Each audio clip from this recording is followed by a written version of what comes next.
Putri Gubernur DKI Jakarta, Mutiara Anissa Baswedan telah melangsungkan prosesi akad pernikahan dengan Ali Saleh Al-Huraibi pada Jumat 29 Juli 2022 dilansir dari tribunnews.com. Abdillah Rashid Baswedan, adik kandung Anies Rashid Baswedan, menyampaikan pernikahan merupakan satu titik penting bagi orang tua dalam mengantarkan putra-putrinya hingga ke jenjang pelaminan. Saat akad nikah, dia mengenakan kebaya kutu baru berbahan velvet warna pink dan kain batik Yogya, motif sido asi dan latar cemeng. Sedangkan Ali mengenakan surjan dan kain batik Yogyakarta dengan motif sido asi dan latar cemeng.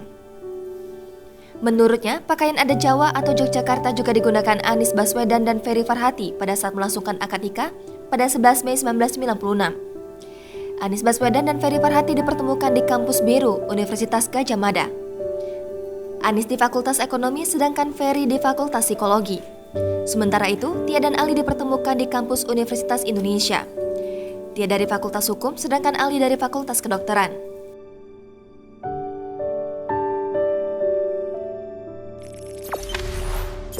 Jangan lupa subscribe, share, komen, dan like ya!